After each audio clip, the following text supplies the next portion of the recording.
c'est que chaque Français puisse manger à sa faim. L'inflation s'est enflammée. C'est sous perfusion, on n'a pas voulu voir la réalité. C'est une volonté des gouvernements de faire baisser la valeur de la monnaie parce que sans ça, les gouvernements ne pourront pas rembourser leurs dettes. On voit ça sans arrêt, la fin des grands cycles, la fin des grands empires. Toujours la tentation à la fin, c'est créer de la monnaie. Bien, ça nous amène à une folie monétaire. C'est quelque chose qui est en train de fausser l'économie mondiale.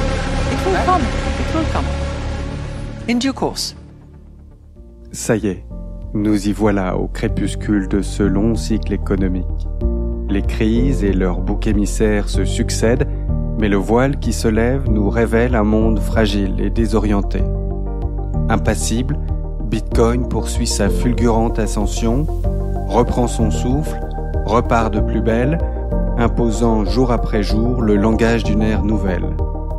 Je m'appelle Jacques-Édouard, bienvenue sur BTC Touchpoint.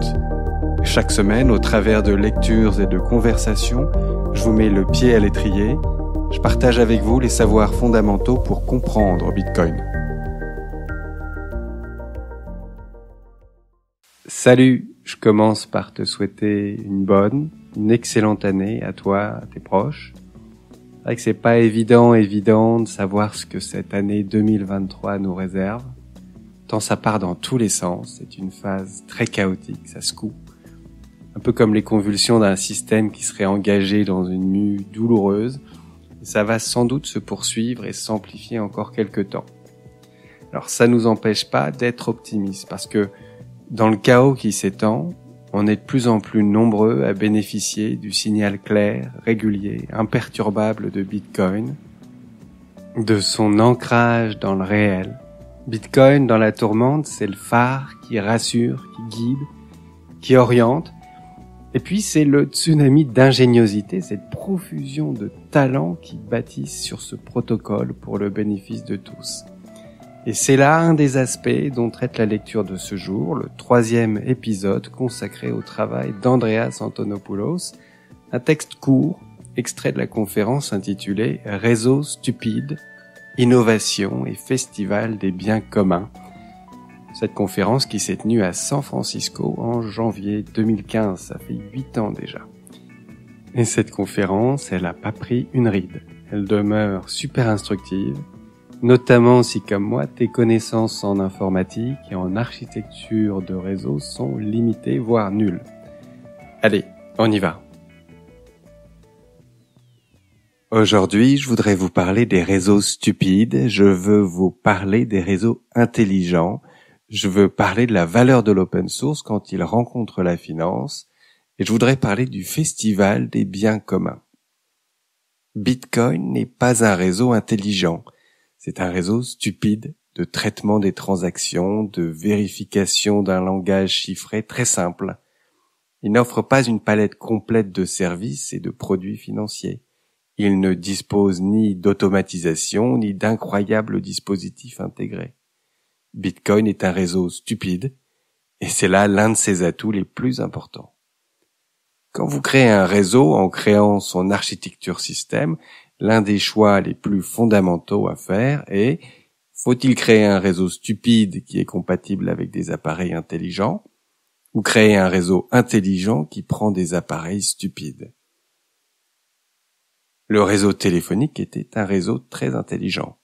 Le téléphone, en périphérie de ce réseau, était un appareil très stupide. Si vous aviez un téléphone à impulsion, ce truc contenait peut-être 4 composants électroniques. Tout ce que le réseau téléphonique pouvait produire se produisait dans le réseau. L'identification de l'appelant, tout comme la fonction appel en attente, étaient des fonctions réseau. À l'époque, régnait la conviction que les réseaux intelligents étaient meilleurs parce qu'ils permettaient d'offrir ces services incroyables en améliorant seulement le réseau pour tout le monde.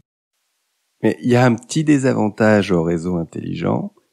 Ils doivent être mis à niveau depuis le centre, et cela signifie que l'innovation se produit au centre par le fait d'un intervenant, et elle requiert une permission.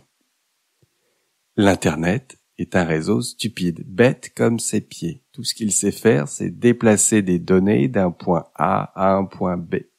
Il ne sait pas ce que sont ces données, il ne peut pas faire la différence entre un appel Skype et une page web, il ne sait pas si l'appareil au bout est un ordinateur portable ou un téléphone portable, un aspirateur, un réfrigérateur ou une voiture, il ne sait pas si cet appareil est puissant ou non, s'il est multimédia ou pas, il ne sait pas, il n'en a rien à faire. Pour faire tourner une nouvelle application ou innover sur un réseau stupide, tout ce que vous avez à faire, c'est ajouter de l'innovation à sa périphérie. Une application qui a 5 utilisateurs peut être implémentée dès que ces 5 utilisateurs mettent leurs appareils à niveau pour implémenter cette application. Bitcoin est un réseau stupide, compatible avec des appareils vraiment intelligents. Bitcoin pousse toute l'intelligence vers la périphérie du réseau. Il se fiche de savoir si l'adresse Bitcoin est celle d'un multimillionnaire, celle d'une banque centrale, d'un smart contract, d'un appareil ou l'adresse d'un être humain. Il ne sait pas. Il se fiche de savoir si l'adresse est à Kuala Lumpur ou dans le centre-ville de New York. Il ne le sait pas, il s'en fiche. La force de pousser l'intelligence vers la périphérie, de ne pas prendre de décision au centre, met l'innovation entre les mains de ses utilisateurs finaux et donne à ces utilisateurs finaux la possibilité de créer des applications qui sont si pointues que seule une poignée de personnes à travers le monde en a besoin. Et ils peuvent créer ces applications sans demander la permission à quiconque. Mais il y a autre chose de vraiment unique à propos de Bitcoin, et c'est l'une des raisons pour lesquelles il survit et continue à gagner contre les réseaux centralisés, fermés du passé, et c'est que Bitcoin est open source, avec des standards ouverts et un réseau ouvert. La tragédie des biens communs est un concept clé en économie. Quand vous avez une ressource commune qui peut être consommée sans limite par tous les participants, jusqu'à ce que la ressource s'épuise et que le système entier s'effondre. Bitcoin ne souffre pas de la tragédie des biens communs, contrairement à la plupart des réseaux financiers. Je ne peux pas innover sur le réseau de quelqu'un d'autre. Quand Visa innove, seul Visa y gagne. Et quand Mastercard innove, seul Mastercard y gagne. Bitcoin est une ressource commune dont la valeur augmente avec son utilisation sans que quiconque ne soit exclu. Si une entreprise crée une nouvelle fonctionnalité qui peut être utilisée sur Bitcoin sous licence open source, cette fonctionnalité peut alors être utilisée par quiconque dans l'écosystème. Ça signifie que l'innovation enrichit chacun dans le réseau. Vous obtenez cette synergie formidable où chaque entreprise qui investit dans cette technologie formidable la rend meilleure pour tous les autres. Ce n'est pas un principe d'exclusion. Au lieu d'une tragédie des biens communs, vous avez un festival des biens communs. Un commun qui s'améliore quand plus d'entreprises l'utilisent. Pendant que les journalistes sont en train de rédiger encore un autre avis de décès de Bitcoin, je vois un écosystème d'ouverture. Je vois un écosystème qui crée des emplois dans une économie presque morte. Je vois un écosystème avec certaines des personnes les plus intelligentes que j'ai jamais rencontrées, faisant les innovations les plus extraordinaires. Prenez un écosystème ouvert, décentralisé, avec un festival de biens communs, sources ouvertes, standards ouverts, réseaux ouverts, avec l'intelligence et l'innovation repoussées vers la périphérie, de sorte que les utilisateurs ont le contrôle de leurs innovations et de la manière dont ils investissent leur temps et leur argent dans cette technologie. Mettez ça face à un système fermé, contrôlé par un fournisseur central dont l'autorisation vous est requise pour innover et qui innovera uniquement dans l'exclusion et la compétition avec toutes les autres entreprises. Nous les écraserons. Alors ici, Andreas nous fait découvrir une caractéristique essentielle de l'architecture des réseaux.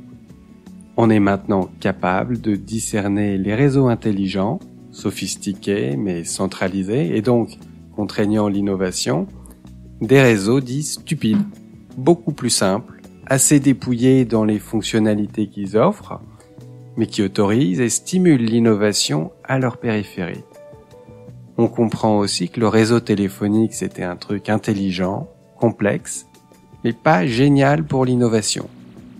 Et d'ailleurs, pour illustrer ce propos, on peut noter que l'opérateur américain AT&T a lutté activement des années durant contre l'ajout de nouveaux appareils à son réseau. Cet acteur au centre du réseau, incontournable, a ainsi repoussé l'innovation jusqu'en 1968, où enfin, la FCC, le régulateur, statue en faveur de Cartophone, un business produisant un dispositif de couplage acoustique connectant des radios bidirectionnelles au téléphone. Et alors, à partir de ce moment-là, les entrepreneurs se mettent à déployer de nouvelles solutions sur le réseau. Assez vite, répondeurs et télécopieurs font leur apparition, et puis, finalement, c'est le modem qui est inventé et mis en œuvre sur le réseau. Alors, pas mal de temps perdu, malgré tout, et de tels obstacles, de tels freins à l'innovation, l'Internet n'en a pas connu, et Bitcoin non plus, car tous deux appartiennent à cette seconde catégorie, la catégorie des réseaux dumb, stupides, mais géniaux, où l'innovation se déploie à toute vitesse. Il y a sur Bitcoin et sur ses couches secondaires une profusion de nouveaux services et produits qui donnent quasiment le tournis. Et on comprend que Bitcoin va permettre le développement d'applications bien au-delà de la sphère financière. Et puis, Andreas souligne l'importance de la nature open source de Bitcoin, un atout majeur. L'open source apporte la transparence et suscite la confiance. L'open source, c'est l'auditabilité et donc cela accroît la sécurité. C'est bien sûr aussi l'ouverture à l'innovation. Bitcoin bénéficie des contributions d'une communauté mondiale de développeurs. Cela conduit à l'introduction de nouvelles fonctionnalités, d'amélioration du réseau, de quantité de nouvelles applications. Quand Nayib Bukele permet au Salvador d'adopter Bitcoin, il offre à son pays l'accès à un système monétaire qui ne cesse de s'améliorer, de se renforcer, de prendre la valeur grâce au travail et à l'ingéniosité de talents disséminés dans le monde entier. C'est prodigieux, c'est une opportunité assez unique sur laquelle un paquet de pays doit être en train de se pencher. Et à en croire Samson Mow, qui œuvre à l'adoption de Bitcoin par de nouvelles nations, 2023 nous réserverait de belles surprises. Bref, voici donc à peu près ce que je voulais partager avec toi aujourd'hui. Encore une fois, ce ne sont ici que des extraits de la conférence, les idées phares. Si le sujet t'intéresse, eh bien, va jeter un coup d'œil sur la page consacrée à cet article sur BTC Touchpoint. Puis si tu as le temps, le mieux c'est sans doute d'aller visionner cette conférence sur YouTube. Et puis bien sûr, d'acheter ce premier recueil de conférences, l'Internet de l'argent volume 1. Et je te laisse tous les liens dans les notes. Voilà, je m'arrête ici et je te dis à très bientôt. Salut!